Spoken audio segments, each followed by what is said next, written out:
حضرت عمر فاروق رضی اللہ تعالیٰ عنہ بدر کے میدان میں جب نکلے نا بدر میں، تو حضرت عمر سے حضور نے تجویز مانگی، فرمایا جنگ بندی صف بندی کیسے کریں، کس طرح لڑنا ہے؟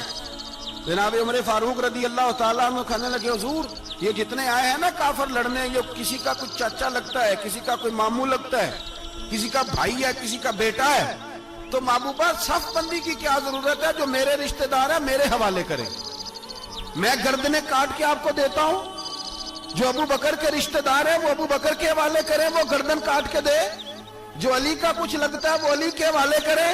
ہم دنیا کو بتائیں گے کہ اشداء علی الکفار، اشداء علی الکافر کے بارے میں ہمارے پاس سختی، اس کے لیے ہمارے پاس سختی ہے، کوئی نرمی، وہ ہمارا سگا بھی ہو تو اس کے حق میں کوئی نرمی۔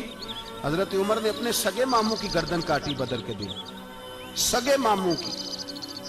حضرت ابو عبیدہ بن جراح، سنو، اسلام امن کا درس دیتا ہے، محبت کا درس دیتا ہے، بھائی اسلام ہی تو امن کا درس دیتا ہے، پر جڑی بوٹی کاٹنا بد امنی نہیں ہوتا، ظالم کا ہاتھ پکڑنا بد امنی، اور امن والے اور ہوتے ہیں بزدل، ان دونوں میں فرق ہوتا ہے۔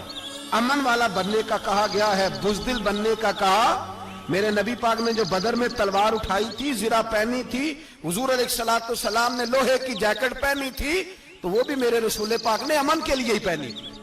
میرے نبی پاک صلی اللہ علیہ وسلم نے احد کے دن جو ہتھیار اٹھائے تھے تو وہ بھی امن کے لیے اٹھائے تھے، وہ بھی امن کے لیے حضور نے ہتھیار اٹھایا تھا۔ ہتھیار اٹھانا بد امنی کی علامت نہیں ہوتا میرے بھائی، یاد رکھ۔ حضرت ابو عبیدہ بن جراح نے میدان بدر کے اندر جب جنگ کا طبل بجا، حالات بگڑے، جناب ابو عبیدہ بن جراح کہتے ہیں تاریخ نے ایک عجیب موڑ پہ مجھے لا کے کھڑا کیا۔ آپ فرماتے ہیں میرے لیے اللہ نے جو آزمائش رکھی وہ سب سے بڑی رکھی۔ فرمانے لگے جب میں میدان میں نکلا تو کافروں نے میرے سامنے جس کو لا کے کھڑا کیا وہ میرا سگا باپ تھا۔ اور فرماتے ہیں اب مشکل بن گئی، عشق تیاگ دوویں ایک برابر، تے عشق دا سیک بدھیرا، اگ تے ساڑے ککھ تے کانے، تے عشق ساڑے تن میرا، تے اگ دا دارو می تے پانی، کوئی دسے ہیں عشق دا دارو کیڑا، بلے شاہ تھے کچھ بھی نہیں بچدا جتھے عشق ہوراں دا ڈیرا۔ فرمانے لگے اب میرے لیے سامنے باپ، ادھر بیٹا۔ آپ فرماتے ہیں دو رستے تھے، باپ بچاؤں یا رسول اللہ کا دین بچاؤں۔ ایک منٹ تھا فیصلہ کرنے کے لیے کہ ابا بچے گا یا دین بچے گا، کفر بچے گا یا اسلام بچے گا۔ فرماتے ہیں میں نے منٹ پورا نہیں سوچا، میں نے تلوار اٹھائی، باپ کی گردن کاٹ کے گرائی اور رسول اللہ کا دین بچا لیا۔ باپ کی گردن کٹ کے گری اور نبی پاک کا دین بچ گیا، بچا لیا رسول اللہ کا دین۔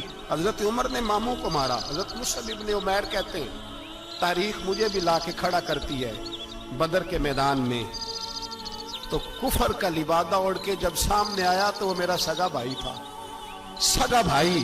ہزاروں قومیں وجود میں آئیں دہر میں خشک و تر کے رشتے سے، پر ہم نے بنیاد دوستی رکھی یاد خیر البشر کے رشتے سے۔ سگا بھائی کفر کا نمائندہ بن کے سامنے کھڑا ہوا۔ مجھے اکٹھے کھیلنا بھی یاد تھا، مجھے ایک برتن میں روٹی کھانا بھی یاد تھا، ایک ماں سے لوریاں سننا بھی یاد تھا۔ فرماتے ہیں یہ سارا کچھ یاد تھا، پر اسلام کے حق میں دیا ہوا خطبہ جو محمد عربی نے دیا تھا وہ بھی مجھے یاد تھا، مجھے رسول اللہ کی بتائی ہوئی باتیں بھی۔ فرماتے ہیں میں سارا کچھ بھول گیا، پر مجھے اپنے رسول کا پڑھایا ہوا سبق نہیں بولا، وہ مجھے یاد رہا۔ میں نے پھر سگے بھائی کی گردن کاٹی اور میں نے وہ گردن کاٹ کے حضور کے پاس پیش کی، اور میں نے دنیا کو بتایا کہ ہمارے لیے اصل وہ ہے جو ہمارے رسول ہمیں حکم ارشاد فرماتے ہیں۔ یہ رشتے ہمارے لیے اصل ہمارے جی اچھے تعلقات ہیں۔ کون سے اچھے تعلقات؟ کون سے اچھے تعلقات؟ میرا ایک دوست مجھے کہنے لگا امریکہ تو پیار ہی بڑا کرتا ہے ہم سے۔ میں نے کہا بالکل، کسائی بھی بڑا پیار کرتا ہے بکرے سے، بڑا پیار ہوتا ہے۔ آپ جو قربانی کے بکرے لائے تھے آپ کو پیار نہیں تھا؟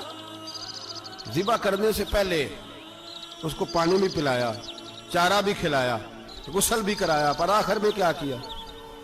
بولے نا جی، یہ والا پیار کرتا ہے امریکہ آپ سے۔ ہو بات نبی کی عزت کی ہم پیچھے کیسے ہٹ جائیں، ہم پیچھے کیسے ہٹ جائیں، ناموس رسالت پہ یاروں ہم لڑتے لڑتے مر جائیں، ہم لڑتے لڑتے مر جائیں، پہرا